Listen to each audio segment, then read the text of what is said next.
Operation Domination is underway.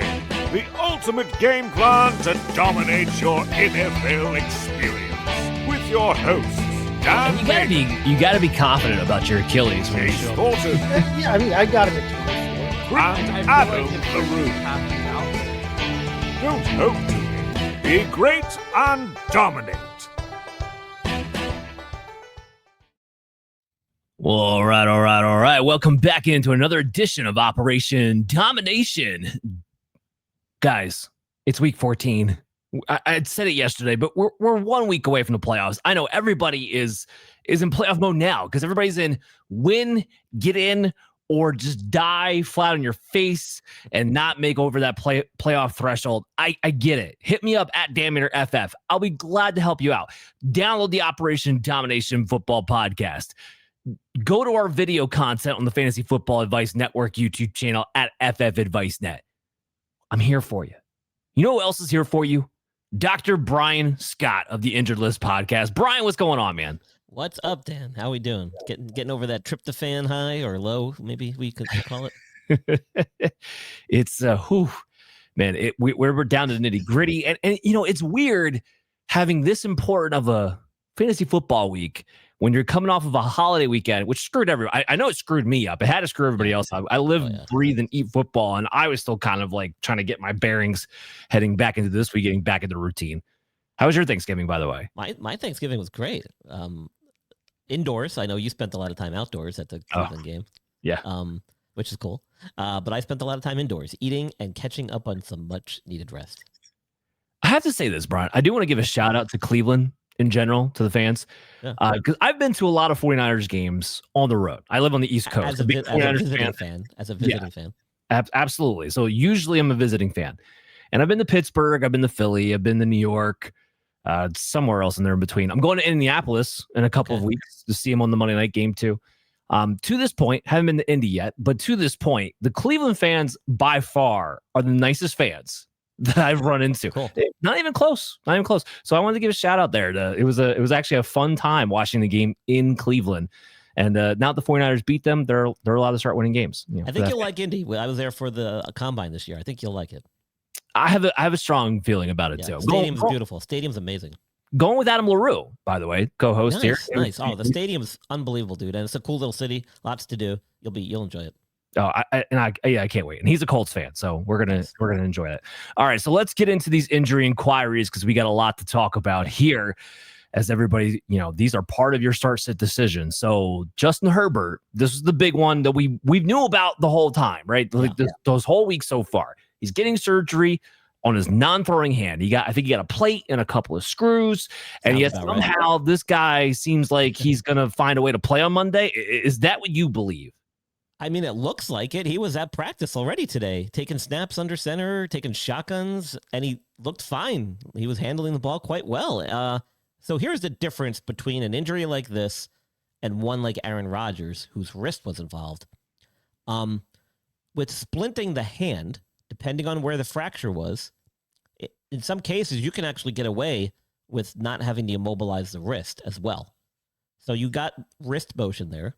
And then usually when you're immobilizing or splinting the hand, you're putting it in what we call a position of function, which essentially means that you're allowing his hand to kind of be slightly flexed so that he can still use it to grab things or hold things if he needed to. And that plays perfectly into catching the football. So this might not actually hamper his ability to play quarterback as much as people think. Where it will come into play is whether or not they feel confident in letting him get sacked, tackled, potentially have to brace himself when he falls. And that's where some of the uncertainty comes in from my perspective, because that's pretty risky this early after surgery. And if they used hardware like plate and screws to fix what I suspect was a metacarpal fracture, then without giving that adequate time to heal, even if you have a plate and screws holding it together, there's no guarantee that it's going to withstand those forces. And that could potentially spell disaster and require a revision type surgery, which is the last thing you want to cause. So while I am optimistic and after seeing the video today, quite confident that he could do it, I think the real question becomes whether or not he should. And I guess that really falls into the hands of the organization and Justin Herbert himself and how much he's needed for the Chargers. So not knowing, where they stand in the rankings and everything and their relevancy in the playoff picture, I can't comment on that. But they have been giving a lot of first-team reps to their backup quarterback initially earlier in the week, or it sounded like that was the plan.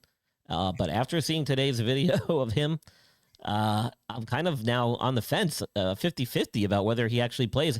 They're going to definitely test this thing out tomorrow and over the weekend to see what he's able to do. I would not be surprised if he took snaps and got suited up for pregame warmups before a final decision was made. He could even find himself on the sideline to start the game in padding and full uniform, ready to go in case of an emergency. But I have to kind of go 50-50 here. You might know more than I do about whether he's actually going to be the starter and play. But from a healthcare standpoint, it's not what you would expect to see. But after seeing what I saw today, it kind of changed everything. So overall, definitely optimism coming from Dr. Brian Scott here. So yeah, that's the good news. To answer kind of the quandary that you put out there, yes, the Chargers very, very much need him. Okay. Because Trey Lance is the backup for one, so that's already a downgrade. You're going up against a tough Philadelphia Eagle team on Monday night. That's two. What's boding well for him is that it's in Los Angeles, so you're not going to be on the East Coast where there's terrible weather and terrible cold snaps right now. So that definitely helps. You're not going to have the Eagles. They're not going to have Jalen Carter. He got ruled out for this game already because he went under surgery for both his shoulders as he's trying to get healthy for the quote-unquote playoffs. The Eagles might implode before that, but so that helps because there's not going to be nearly the pass rush that would normally be there for Philadelphia. Yep. And they have to stay off the Chiefs. So, they'll know by Monday whether the Chiefs win against the Texans or not. But regardless, with 4 games left basically in the season, they have to stay off the Chiefs. They're not going to catch the Broncos, at least most likely, unless the Broncos were to implode over the next month. So in order for them to get the playoff spot, they got to keep the Chiefs at bay. And that's where this all comes really important. So you mentioned Jalen Carter, right? Yes. Not playing because he had procedures done on both shoulders. Well, I saw a stat that showed that when he was not in the game, he missed 2 games already. You might be alluding to this, and I might have cut you off, and I apologize. No, you're good. That running backs have been very successful in the 2 games that he was not in the lineup. And I'm jumping ahead here, I apologize, but with Omarion Hampton looking like he's going to be making his return, and I do think we will see him back, then perhaps you have a better chance of bringing Herbert in despite this injury and recovery. And all those other factors you mentioned will certainly be things that the team, the healthcare team, the playing, the coaching staff, the player themselves, all those things will be thrown into the pot when the decision is made. I can guarantee you that all that is being discussed. Yeah, and that's why ultimately I think this points towards Justin Herbert playing. Just the fact that he had as much activity as he did. Remember, I know we recorded this on Thursday, and this is the first time we get to see him practice for the week because their game's on Monday. So the fact that he's doing this their first day a week of practice, pretty encouraging overall. So I do think we're going to see Justin Herbert. Now, in case you were wondering, the last time we did see Trey Lance start was when he was on Dallas. That was week 18 of last year. Overall was not a terrible stat line when they played against Washington. But remember, it was week 18. Nobody was left playing in that game. He had 244 yards passing and 26 yards rushing, no touchdowns. And that's probably one of the better Trey Lance games we've ever seen in his career, frankly. So we want Herbert to play for Lat McConkey's sake, for Keenan Allen's sake, for Rondé Gadsden's sake, for Quentin Johnson's sake, for, like you said, Omarion Hampton's sake. We want Justin Herbert to play. And I do think there's a decent chance that he does. Now, for Herbert himself, because people are probably asking themselves this question, do I play him in my fantasy football leagues if he's out there? My answer to that, especially because Jalen Carter's not going to be out there, is that I am fine with a week where 4 teams are on bye that Justin Herbert is still a top 12 quarterback. Maybe he's more of a low-end QB1, but I'm still okay with you having Justin Herbert as your starting quarterback heading into this week, given the matchup with the Eagles and how desperately they need this game. I think it's going to take a lot of touches on shotgun, and which is going to lead to maybe more passing than they typically would like to do. But I also think they're going to try to run the ball to help protect them. And you talked about Omarion Hampton. So just elaborate on Omarion Hampton for me. Well, originally he had what was reported as a high ankle sprain. Turned out he actually may have also had some fracture associated with that. Did not require surgery, but he was on IR for a long time. I think missed 6 or 8 weeks or something like that in total. They opened up his practice window, I think, last week. And he's been ramping up his activity and has looked very good ever since. This should be the week we see him, given that they have the Monday night game, a little extra day to get prepared. So I think we'll see him making his return. And it was funny, my analysis on Martin Hampton, and I still have him ranked at running back 20, so a low in RB2, but a guy you can start in your lineups. And what I was going to say before the Jalen Carter news was that I don't expect the Chargers, whose offensive line has been very banged up in their own right, to be able to push the Eagles around like the Chicago Bears did, which is what everyone has fresh in their minds off that Black Friday game. Again, without Carter, it definitely helps. I would not expect a Martin Hampton to go off. I still think we're going to see him in a rotation with Kamani to Vidal. If I had to guess, I would say Vidal will likely be the pass primary back and a Martin Hampton handling goal line early down situations. And that should leave you a little bit nervous because I think we were about to see it, but we didn't quite see a Martin Hampton hit his stride where he became an efficient running back when he was getting the bell cow workload. Like, we didn't quite see him get to where we wanted him to be as far as overall production goes. However, I looked at my running back rankings this week. I am not impressed with my top 24 running backs. Like, not at all. This is definitely a week where if you have flexes, I'm leaning towards the wide receivers. Like, I'm just not happy with it. With the teams that are out on bye and the matchups that we have, there's not a ton of running backs I think are going off this week outside of the top 5. So I think I'm at that. Hampton has a decent chance to score in a game in which they want to protect Justin Herbert. He practiced last week. Everyone seems like he thinks he's going to be good to go this week.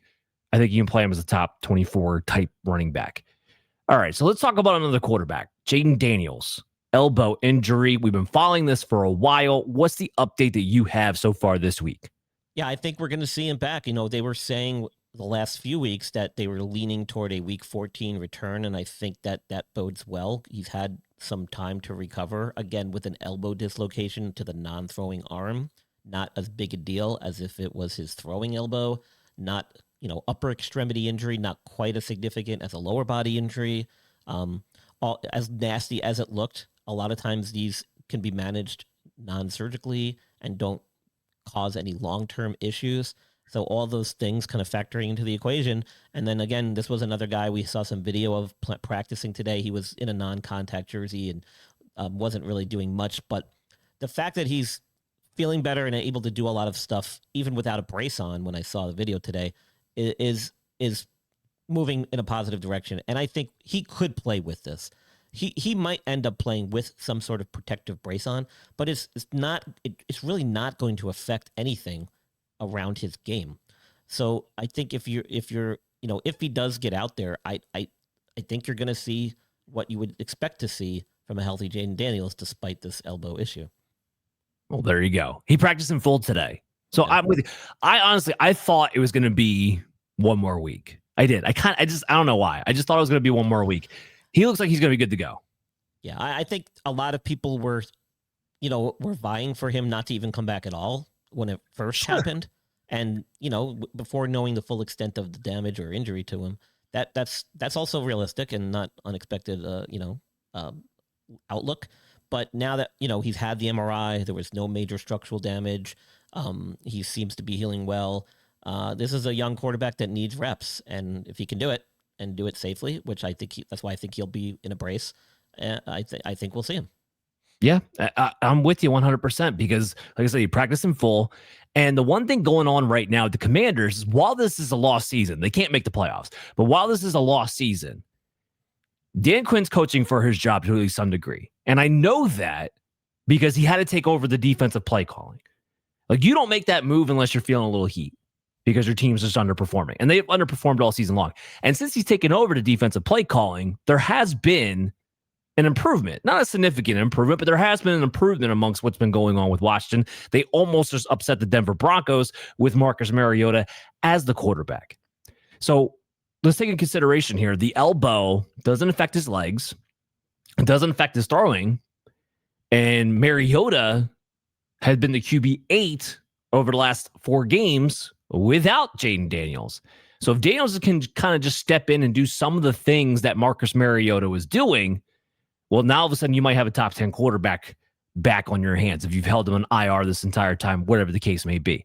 Or if he's been dropped, he's still out there available. I can't imagine that he is, but maybe he is out there somewhere. Make sure you go ahead and grab him.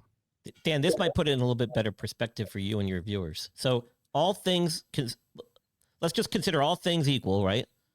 I would feel more comfortable with Jayden Daniels in there over Justin Herbert, given his injury, over Aaron Rodgers, given his injury last week. So if that kind of helps you figure out where on the totem pole of injuries and playing with an injury, Jayden Daniels actually has a better outlook playing with this elbow than Herbert and Rodgers the last week or this week. I mean, that's definitely optimism. I will say, being more valuable than Aaron Rodgers is not a tough stretch. I said all things equal. We're just talking injuries here. Not a tough stretch, injury or not. Yeah.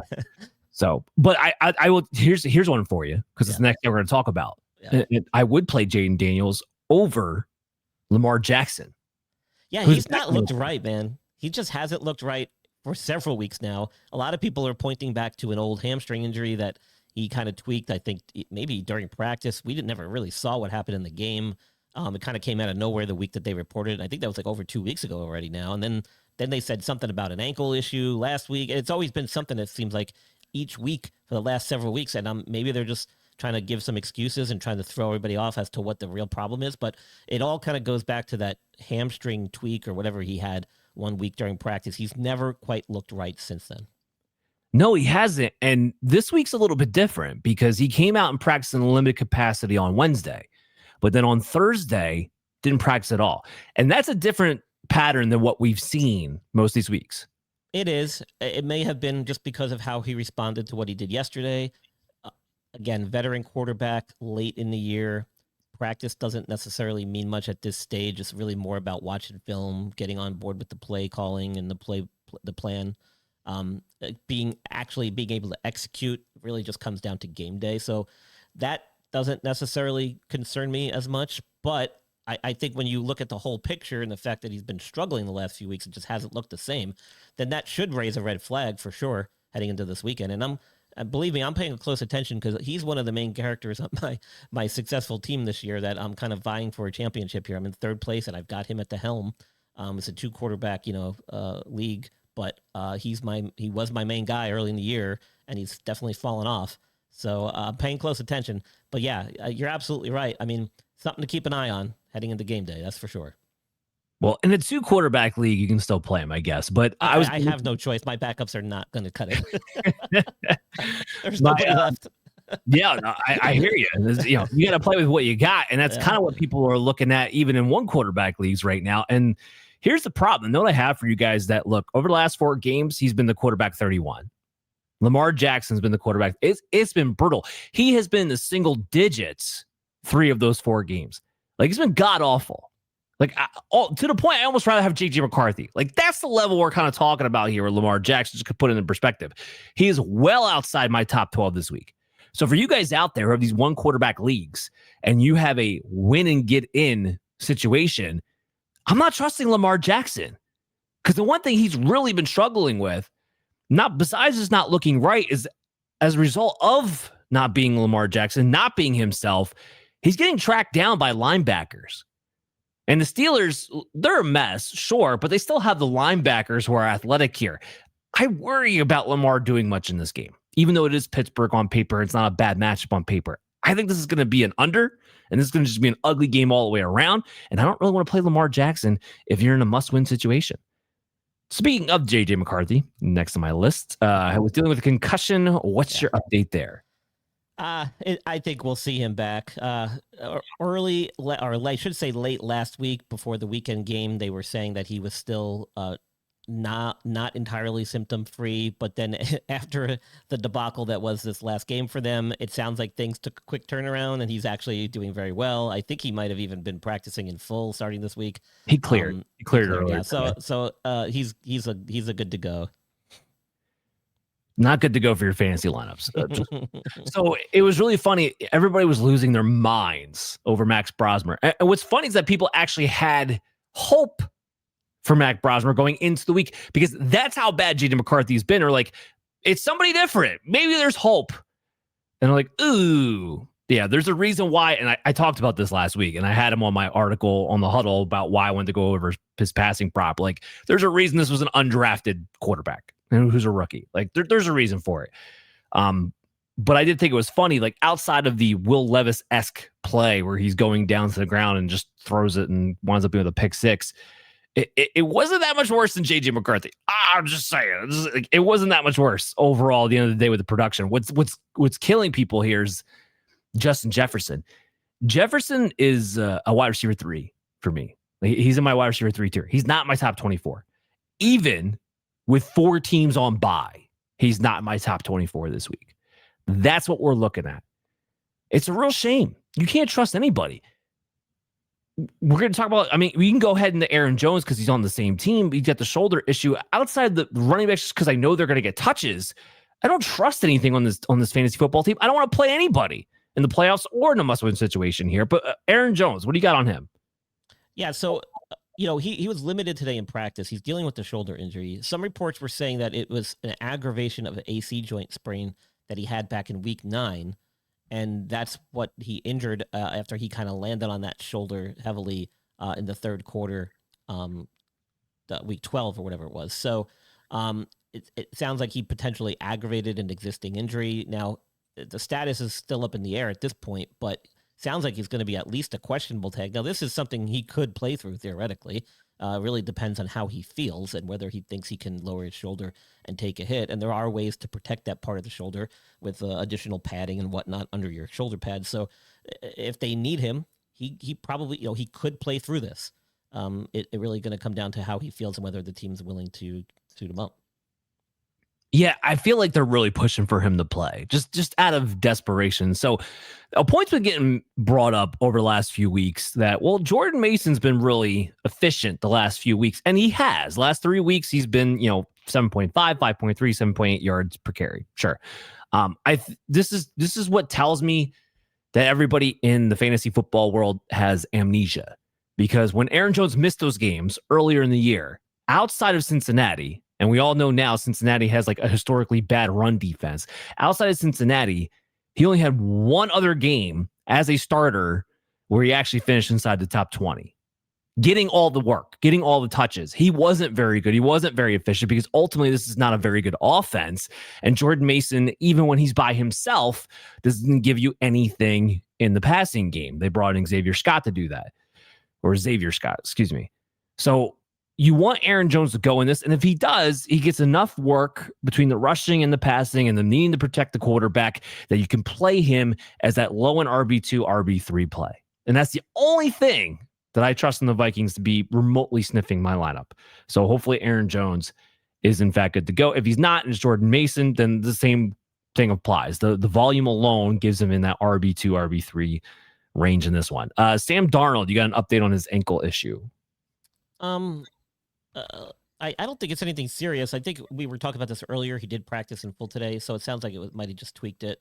They'll probably just treat him easily, take it cautiously during practice during the week and make a game time decision. But he'll probably acquire a questionable tag. But if it's not that serious, certainly something he could play through. He might just have it taped up. Yeah, it's been a couple of weeks now where he's can kind of, it seems like he's dealing with something too. So I wasn't really surprised to see him on there. It's kind of why I wanted to bring him up. Everybody was losing their minds because he finally got one bad game out of JSN. It's one bad game. Jason's been unbelievable this entire season. I don't know why people are going crazy now. But there is something to be said that over the past couple of weeks, Sam Darnold has looked like the pumpkin Sam Darnold. And I know Seattle's still winning games. That's because their defense is so good. They've been playing crap opponents. But you look at that Rams game, you look at some of these other games recently, when he gets pressure up the middle, he's terrible. He's awful. He's the turnover machine. And if he's a little bit banged up on top of it with, loses that mobility that he does have some of, well, then it makes it ugly for the rest of the offense. The good news for Seattle is that their defense is so good, it gives them extra opportunities to try to recoup some of that. But there is something with Sam Darnold I am watching here moving forward, especially since you've been leaning on JSN and hoping that something makes itself of the running game. But we'll see what happens there. Daniel Jones, so walk me through this. He's got a fractured fibula. Because we didn't get to talk about this because this came out after our show last week. Yeah. And it came out of nowhere, man. Like, I didn't even know anything about it until I saw some articles, and then I saw some video of him, like, limping around during practice. But yet, they were saying, like, oh, he's going to go. So I'm not exactly sure what he's dealing with or when this happened. Now, the term fracture, everybody hears that and freaks out. But from a medical standpoint, that can mean any number of types of fractures. And sometimes in the ankle, you can have what's called an avulsion fracture, which is a tiny little fleck of bone that has literally broken off of the fibula where you have ligaments that attach. And that's essentially the same as an ankle sprain, or at least how we treat it. But by definition, it is an ankle fracture, and that could be what they're referring to. So we don't really know the extent of it. And so it sounds to me like if they're willing to let him go out there and play with this, it can't be anything else, in my opinion. It just can't be. So essentially, he's playing through an ankle sprain is what I think.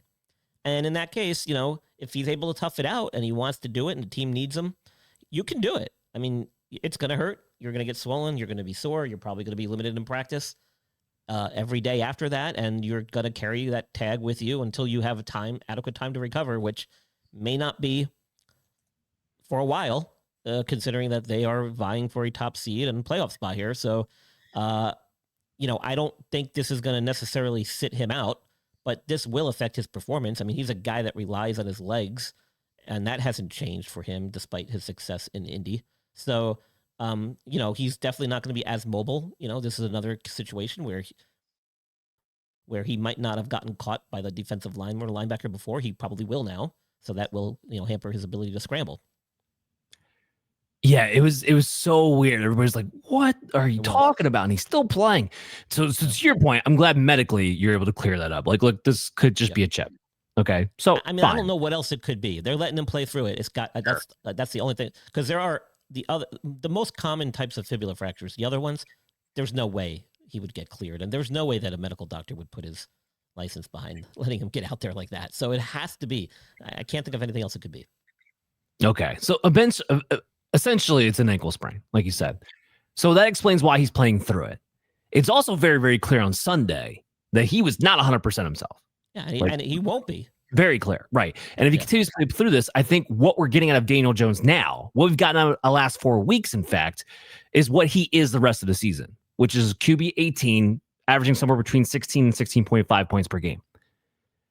The downfall of this is that the Colts offense as a whole has taken a little bit of a step back. Now, part of that is because they face some tough run defenses as of late. And because Daniel Jones is not Indiana Jones from earlier in the season and has turned more into not quite a bad version of Danny Dimes, an improved version of Danny Dimes, but not quite Indiana Jones. The offense has taken a little bit of a step back as a result to that. And teams have been able to square in on Jonathan Taylor, which has held his fantasy value in check to some degree, and that offense in a larger role to some degree, because we've seen Michael Pittman now kind of fall by the wayside as of late. I talked about that in yesterday's show. Go back and check out Operation Domination, your favorite podcast app, and at FF Vice Net. So Jones is nothing more than a QB2. The one guy who's still been good consistently, and this is Jonathan Taylor's side. He's always in your lineup no matter what. Alec Pierce. So the one thing that has been happening is that Alec Pierce has expanded his route tree.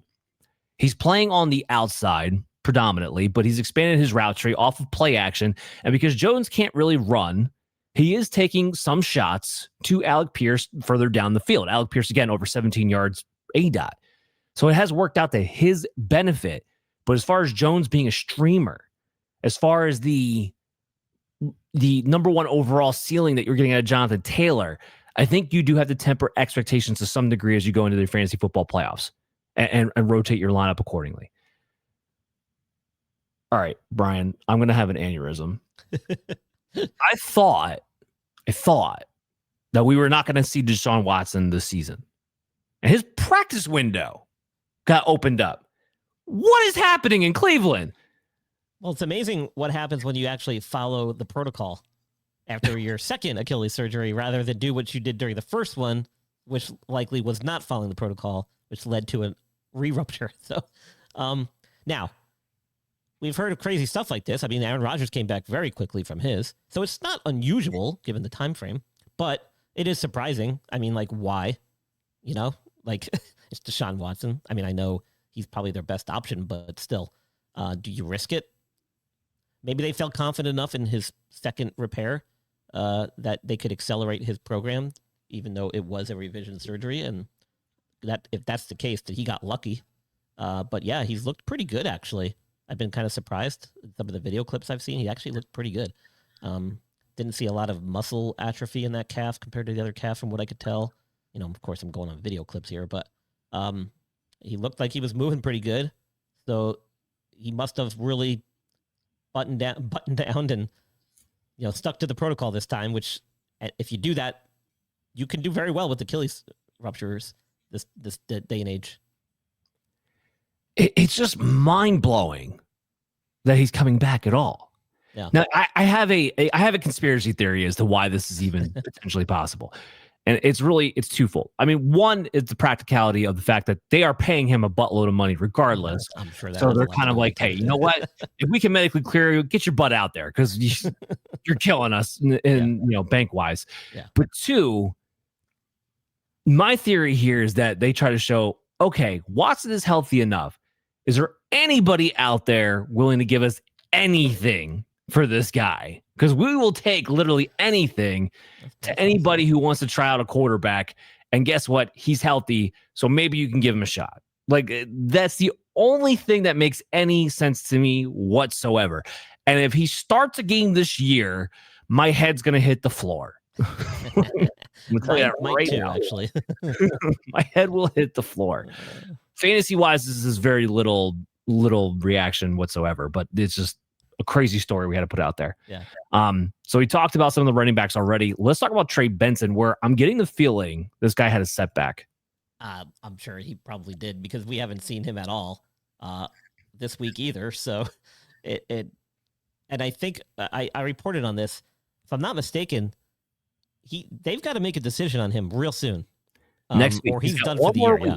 He's got one more week. Yeah. Right. And if they don't do anything, he's done for the year. So not sure what's going on with him.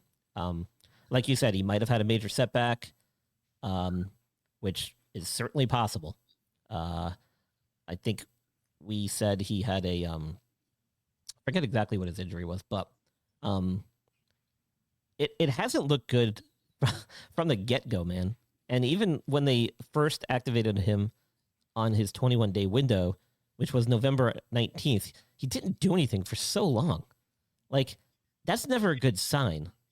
So I don't know what's been going on with him. There really hasn't been much, except to say that he's not out there. And again, with one more week to go, you're wondering if we're going to see him at all. And that's the possibility that he's done for the season with each passing day becomes more and more realistic. Yeah, because he was practicing limited capacity each day when he first opened up his 21-day window. And then he came out. No, he wasn't doing a lot, but he was still out there. Then he came out the following week, practicing limited capacity again on Wednesday. And then suddenly, and I didn't find out about this until after the fact because it felt so hush-hush in the news, came out that he didn't practice at all Thursday and Friday. And then he didn't practice again Wednesday, hasn't practiced again as of recording this on Thursday. So, yeah, I'm with you. With one more week to go, this is not looking very good for Trey Benson to be able to come back at all, which is... And I reported on this. I did my podcast earlier in the week, and I did it last week, too. Even last week, I was very skeptical about what was going on, and that was before he had the no practices. So I was always kind of like, what is going on with him? What's taking so long? You know, he must be having setbacks. And that was last week, which was only week 2 into his 21-day window. Now we're heading into week 3 almost. So, I mean, so this is not looking good. Yeah, and it's just if he wasn't far enough along, why did you open up his 21-day window yet? Like they had to make they probably needed to see what he was capable of. That's probably why, because they might have to make a roster move if he can't come back. They're not going anywhere. They don't have to make a roster move. They need to know what this team's going to be like next year. That's what they have to figure out. Well, still, I mean, you've got guys that, you know, if you're pulling them up off the practice squad, you're paying them an NFL salary now. If you want to send them back down and not have to pay, there's a lot of other things that go into those decisions. Sure. And that's probably what it is. They probably need to say, hey, where is this guy at? We need to just get him out there. Let's see what we got. The season shot anyway. He's not, you know, but we need to see what we got in him. where's he at? So maybe that's all it was. Maybe they kind of knew he wasn't going to come back or be ready, and they just needed to get him out there to see. I don't know. It's really deflating because Trey Benson weeks not this week, not next week, but week 16, week 17. Your conference championships and your championships of fantasy football. He's got the best scheduling running back it has for. So it's really deflating from that standpoint because you're thinking like, look, Trey Benson, if he does come back, he could be a league winner. That's what it was setting it up to be. Now you're stuck with Bam Knight, who keeps his range in the top end RB3 territory because he's the one getting the touchdowns, and Michael Carter because Amari DeMarcado is not playing either. And it's nothing you want to attach your wagon to, even in a plus matchup. It's just a real shame what's going on there with Trey Benson, not looking like he's going to come back this season as of right now. Alvin Kamara, do you have any updates on him? He wasn't at practice today. I don't think we're going to see him again this week. And this, again, I reported on this in my podcast this week and last week as well, that these could take sometimes anywhere between 2 to 4 weeks, even with a mild MCL sprain. So 2 weeks is not unusual or unheard of. We'll see if he's able to get back on the practice field next week. But as of this Thursday, he's not. Yeah, so in his place, Devin Neal's been the lead guy. And if you just look at his raw volume numbers, it's a running back you feel like you should get kind of excited about. So he had 58% of the team carries last week, a 10% target share, and he ran 71% of the routes. I mean, that's a pretty good usage for a running back, any running back. The problem that they run into is, well, two things, really. Devin Neal's not explosive at all. All right. I like him. He's solid. I think he's a fine NFL backup. He's not a starting running back. He's not explosive enough. And then two, it's the Saints. Their offense is terrible. So they're not going to have a ton of scoring opportunities to begin with anyway. So Devin Neal, he is in my top 30 this week. Again, 4 teams on bye. Highly big reason as to why that's the case. But again, even despite the work usage, I'm just not very excited to have him in my team. And as I explained earlier in the show, if you are going between a running back and a wide receiver in your flex spot this week, my rankings very much say go with the wide receiver this particular week. Speaking of running backs who get volume but do nothing with it, Woody Marks dealing with an ankle issue. What do you got? Yeah, so apparently he returned to practice on a limited fashion today on Thursday, but didn't do anything yesterday. So it's the first time we've seen him, I think, back on the field since that Week 12 injury. So this may be another week before we see him back out there. He played last game. I'm sorry. He had the ankle issue. Yeah, he had the ankle issue. He came back in. He finished the game. He had 19 carries. Didn't look very good, but he came back in and finished it. Okay, so, I mean, he's probably not going to be much better than heading into this week. If he plans on playing through it, you could probably expect the same that you got out of him after the injury. But I read, or I thought it was a Week 12 injury. I could be wrong there too. He's been banged up the last couple of weeks with an injury, but it hasn't cost him any time. This is, I think, is the first week where he's actually missed a practice as a result of it because it definitely aggravated the injury. Yeah, I don't. One day off is not gonna, and one limited session on Thursday is not gonna make a big difference, unfortunately. Especially if he's playing through it. I mean, forget it. Well, yeah, I wouldn't expect much more than what you've gotten out of him since.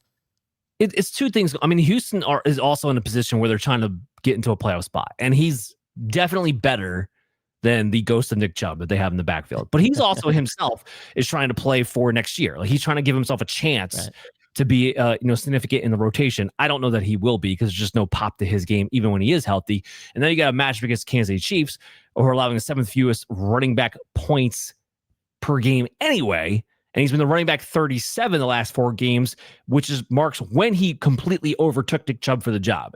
We haven't seen much out of it. So again, Marks, he's kind of around. He's basically the same thing as Devin Neal to me. You're getting volume, therefore you have to be on the fantasy radar. But if I have another option, boy, I'm turning to it. Boy, am I turning to it. Okay, so Kyle Monangai, he's interesting. I'll get into his fantasy prospects. But what do you got for his ankle injury? Well, so I think this injury didn't become aware, or we didn't become aware of this injury until after the game against, was it the Eagles? And because that was Black Friday game. They said it was an ankle injury. He was listed on the injury report Wednesday, but they didn't really do anything. And then today he actually did return in a limited practice session. That's Thursday. So it sounds like whatever it is, he'll probably play through it. It probably is not serious in comparison to Daniel Jones and Woods. Woody Marks, I should say. So we should expect that he'll probably be good to go. That's good news. So Monangai is an enigma. He is because, excuse me, he is by all accounts, again, I broke this down yesterday, the backup running back to DeAndre Swift across the board. Carries, targets, snaps, everything. He's the backup running back to DeAndre Swift. Now, the Bears have kind of gone more full run first. This looks very much like the early Detroit days with Jahmyr Gibbs and David Montgomery when they were building up that team and they were more leaning on the running game, and they're using Monangai and Swift as such. So when you're getting less usage across the board, it's hard to want to really play you for fantasy football purposes. But Monangai, unlike Woody Markses of the world, unlike the Devin Neals of the world, unlike the Kenneth Walkers of the world, has actually been a mid-level RB2 because he scored in every single game of the last 4 weeks. And then last week, he went over 120 yards. He actually outproduced DeAndre Swift on less touches. Here's what I would say to you guys. I am not excited to play Monangai against a Green Bay Packers defense that's allowing 3.9 rushing yards per play in Green Bay, where their defense is much better. I'm not excited about it. However, am I playing him over Woody Marks? Am I playing him over a Devin Neal? Yeah, I am, because he's getting the opportunities where you want them. He's being effective with it, and he has a team that wants to lean into that. Plus, it's going to be cold as all hell in Green Bay, so it's not really conducive for passing games too. And I do think Green Bay is a little bit of a farce when it comes to the running game. If you look at games where teams run right at them, they can find success. So Monangai in my top 24-ish territory this week, as long as he's good to go. Speaking of the Bears, Odunze, he's been dealing with a foot issue, hasn't practiced the last 2 days. So what do you think here? I mean, that's a little concerning. He played the same amount of snaps that he would have normally played against the Eagles last week, but production-wise didn't really do much. So you have to wonder if maybe the injury occurred early in that game and affected him throughout it. Not sure the extent of this injury, but whenever you hear about this at a skilled position, you always got to think of the worst case scenario. So we'll see if he is able to do anything on Friday. This could be a true game time decision. We might not see him. Yeah, so we have to watch this one really carefully, but at the same time, this could actually be a blessing in disguise for fantasy football owners, because outside of the injuries has not been his only issue. His other issue has been, again, talk about Chicago going a little bit more run heavy, but also Caleb Williams turning into a distributor rather than targeting and locking in on Odunze, because he's been the wide receiver 41 over the last 4 games, injured or not. So this could be a blessing in disguise in the sense of it's a tough matchup on a really cold day that may force you to go into a different direction, which may be better anyway. Because here's the problem. When Odunze's out there and he's active, like I'm ranking him as if he's active right now. He is my wide receiver 24, 25. He's right there. It's hard not to play him. It's hard not to play him given what he's done, what his role is in the offense. And yet you're not getting what you need out of him the most important time of the year right now. So it could be a blessing in disguise, but we'll see. Drake London, this is killing me. This is killing me personally. Well, so, I mean, this is not surprising. PCL injury, these can vary in time as well. You go back to Brock Bowers early in the year, who had a bone bruise with his PCL injury. It took him 6 weeks, I think, is what he ended up missing. And then who else? We had another player on it. Pearsall. Ricky Pearsall, right? How many weeks did he miss? So this is not unusual, unfortunately, given the nature of the injury. Now, there was some optimism that he might be coming back or getting ready to come back, but then he didn't practice this week. So I don't think we're going to see him still. I hate you, Raheem Morris. I do. You just talk out of your butt whenever it comes to penalties. It just drives me crazy. Yeah, so we switch from week to week to day to day. So you get all excited, and then you go 2 days in a row without practicing. Okay, obviously he's not actually that close. He's not day to day. What are you doing to me? What are you doing to me? You're killing me. You're killing me, Raheem. You're killing me. I need Drake London back for the playoffs next week. Make it happen. And stop telling me lies on top of it to make me think, oh, okay, I'll have Drake London back so I can focus on other roster spots here. No. You need to make sure you have 1 to 2 alternative options for Drake London, because God knows if he's actually going to play during the playoff weeks, and I definitely don't think he's playing in week 14. Oh, woof. Mike Evans. I didn't think we were going to see Mike Evans back this year, at least not during the fantasy football season. I didn't either, and I talked about him so much over the last few years. I'm really tired of talking about him, but here he is. They entered him into this 21-day practice window off IR, and there's a lot of talk saying he's going to be ready this weekend, which he could. I mean, that clavicle's had enough time to heal, so. Okay. I mean, as long as it has enough time to heal, then yeah, I guess you can go ahead and go out there. And they kind of need him because Emeka Egbuka, as great of a rookie year as he was having, has kind of come back down to earth a little bit. Chris Godwin still doesn't really look like Chris Godwin out there, but he is out there at the very least. So if you get Mike Evans out there too, all of a sudden, Bucky Irving's back. Tampa Bay's offense might be getting healthy just at the right time when they need him. So this could be a really big deal. Yeah. If I know Mike Evans, because a lot of us didn't think he was going to come back this season between the hamstring and the collarbone and everything else that was happening. I do think there's quite a few leagues out there where he was available. So I don't think he's still available. If he is, double check. But you guys have held on to him. He might be able to give you something during the fantasy football playoffs, especially if he is in fact backed this week. He also has a teammate. Go ahead. Yeah. You said it, Dan. The Bucks are getting healthy at just the right time. Jalen McMillan was cleared from his spine doctor with that neck injury that he's been dealing with, and he is also entered into his 21-day practice window. I think we have a better chance of seeing Evans come back first, but they're both in that window, so it could be any week now. More so for Mike Evans, I think, this weekend, but Jalen McMillan's working his way back too, so they could both be here within a few days. I mean, if they can get that defense to act right, like this, Tampa Bay could be a team that people don't want to face, that aren't really thinking about them because, well, they're going to go to the playoffs because they're winning the NFC South, which stinks. And that's the only reason why people are talking about them. They might be a team that's really feisty going into the postseason. Yeah. T. Higgins dealing with that concussion. Do we think he's back this week? Yeah, good news. He practiced, I believe, in full today. Still has not been officially cleared off the concussion protocol, but that is about as close as you can get before getting cleared. So good sign there. He'll have another day to also practice in full. And if he can do that, you're pretty much guaranteeing that he's going to be able to come off the protocol and be ready to play. Good news. Joe Burrow, T. Higgins, Jamar Chase, everybody fully ready to go for that Bengals offense and start everybody that you possibly can, especially against, not Baltimore. Who are they playing this week? I'm drawing a blank now. Buffalo. They're playing Buffalo this week. I know I had on top of my tongue. Yeah, play them against Buffalo. Defense has not been great for them. Marvin Harrison now has a heel injury. So we went from... I don't think we're going to see him this week. He didn't practice. He hasn't practiced yet this week with this injury. Yeah, and I don't really know the extent of it. But so the only hint that I was able to find was that his heel injury, I think it was Max Melton, who's also in the Arizona Cardinals. He said it was similar to his, which caused him to miss the game the week before. I don't know if he's missing multiple weeks. I have to double check on that.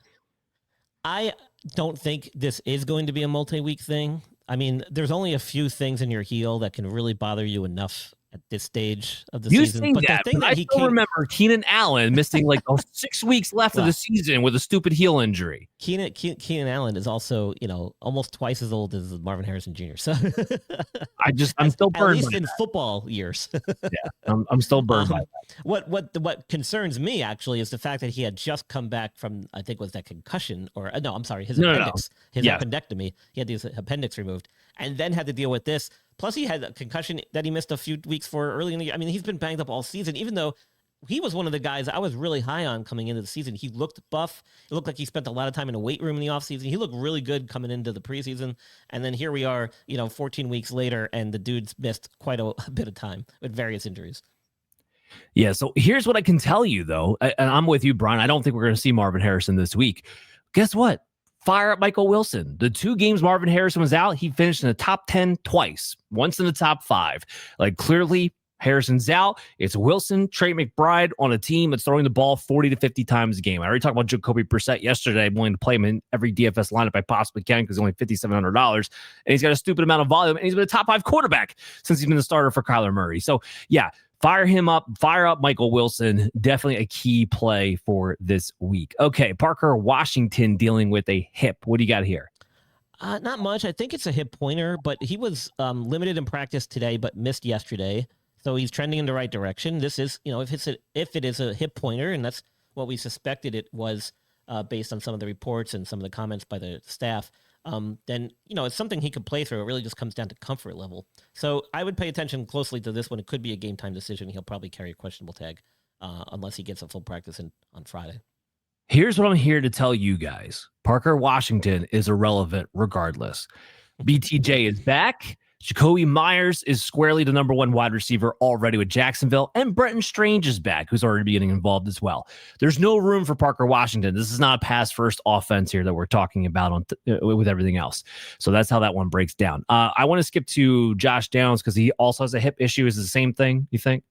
Haven't seen much on it, but I wouldn't be surprised. I didn't see any reports or anything that really specified how he got hurt. I don't recall seeing video of him getting hurt. So it could be a similar situation there. Yeah, and I believe he's been practicing in a limited capacity. I think he was limited, yeah. Yeah, he was. I was just trying to double confirm that real quick. So I think he's going to go out there and play. But again, like I explained earlier, right now, Alec Pierce, because you might have to, Michael Pittman, definitely Tyler Warren and Jonathan Taylor. That's what I'm focusing on fantasy football-wise, with not huge expectations for those guys because the offense is definitely taking a step back with the Daniel Jones injury. All right, so 2 Packer wide receivers here. Jayden Reed, Matthew Golden. First, Jayden Reed. Is there any updates with Jayden Reed? Yeah, he's looked really good. I think they actually activated him into his 21-day window. There's been some video of him running. I mean, he looks great. So I think he's ready. I think if he's not ready this weekend, then definitely next week for sure. But all reports and all signs are pointing to him coming back this weekend. As far as Matthew Golden goes, he's already been ruled out. Yeah, I think that's partially, I mean, he's partially dealing with the injury, partially like the rookie has not been able to establish himself at all this season too. I think there's a couple things going on with Matthew Golden. Jayden Reed, like I'm not usually in the business of making speculative ads when you go into the playoffs, but this is a speculative ad that I would go to. The Packers are clearly looking for, their best rotation of wide receivers. That's why everybody's getting rotated right now. It's clear that Christian Watson is at least the number one guy. They were even forcing him the ball last week. He's the number one guy. And he's the guy who can make the big plays too. So while it's not always going to be, I think, consistent with Christian Watson, if he has a great matchup with what he's going to get big shot plays for, he's the guy that you can kind of plug and play as a top 24, high-end wide receiver 3 type of player.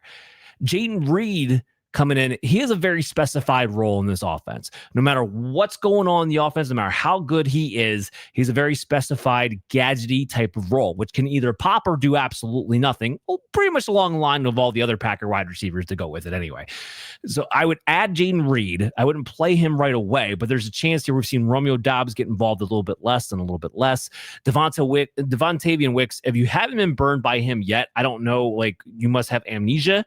The guy had a good performance. Everyone's talking about Wicks again, like, oh, I like this guy. I love this. Yeah, we always say that. And then the second that you think he's going to actually produce on any kind of consistent basis, he goes right back into the basement.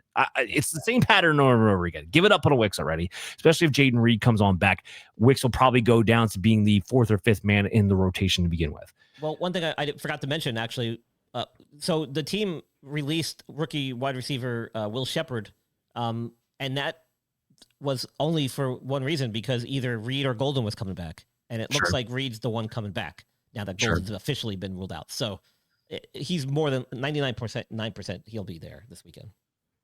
Sounds like a plan there. Okay, so let's go to our last player. It's our only tight end to talk about. So it's Dalton Kincaid, still dealing with that hamstring. What do you got? Yeah, well, there was video of him on the practice field today. It looked like he was actually doing things with the team, so maybe quasi-limited. But what was odd is that he had a knee brace on, and knee was also listed on the injury report. So I don't know where that came from, because it's been reported as a hamstring the entire time. So I don't know if maybe the hamstring was injured around its insertion by the knee, or if it truly was a knee issue. I don't know, but he's out on the practice field. So he looks like maybe the hamstring's gotten better and he developed some knee issues in the interim. I don't know the whole story there or what exactly they're treating. Both things were listed on the injury report today, but he was out in the practice field and he was involved in some team drills, not just doing stuff on the side. So that's a good sign. He probably will play this week, but it looks like if he does, he's probably going to end up having that brace on during the game. So, yeah, we'll have to see. I have not put Dalton Kincaid into my rankings as of yet. It's still early in the week. But if he does play, I can tell you, despite him coming fresh off the injury, despite him possibly playing with a brace on, he's playing against the Cincinnati Bengals, who never fail to give up touchdowns and yards to tight ends. It's impossible for them not to. They have this huge blind spot in the middle of the field when it comes to the big guy coming across. They don't see him. He's wide open every time. So if Dalton Kincaid is going to be out there because the Cincinnati Bengals are historically bad against the tight ends, he will be in my top 10. I can guarantee you that right now. Don't care. Fire him up if he's good to go. So that might be some of the best news that we've gotten all day. All right. With that, we wrap up the show. Brian, thanks so much for coming on as always. What do you want people to check out coming up? Oh, man, we've so much going on, but the reason for that is because I'll be away for the next couple of weeks starting next week. So after next week's show, you won't see me for a little while. It'll be a little bit of a hiatus celebrating the holidays overseas. But, you can check me out with Dan up until next week on Operation Domination here, Fantasy Football Advice Network. And, of course, Fridays, Sundays with TSS Fantasy at That Sports Podcast Network. I did a little show segment yesterday with Deb Wickes of the Blonde Blitz, who's phenomenal, by the way. And I dropped some very helpful information to viewers regarding injuries and playoffs. Not necessarily fantasy related, but if you are a gambling person or you want to make some bets, you might want to tune in and check out that episode. That's Deb's show, The Blonde Blitz. Some really good tidbits in there to help you make a decision about who you think might be going to the Super Bowl and who might be successful in the playoffs as far as teams are concerned and how injuries play into that. So check that segment out. Excellent. Great stuff, guys. Make sure you download Operation Domination on your favorite podcast app. Check out our video content on the Fantasy Football Advice Network channel at FF Advice Net. And also, we'll be back tomorrow with Chaz Filardi of Sports Betting Weekly so we can line your pockets green. Make sure you look for my article on the Huddle coming out on Saturday with your 15-player prop bets. And until then, we'll see you next time.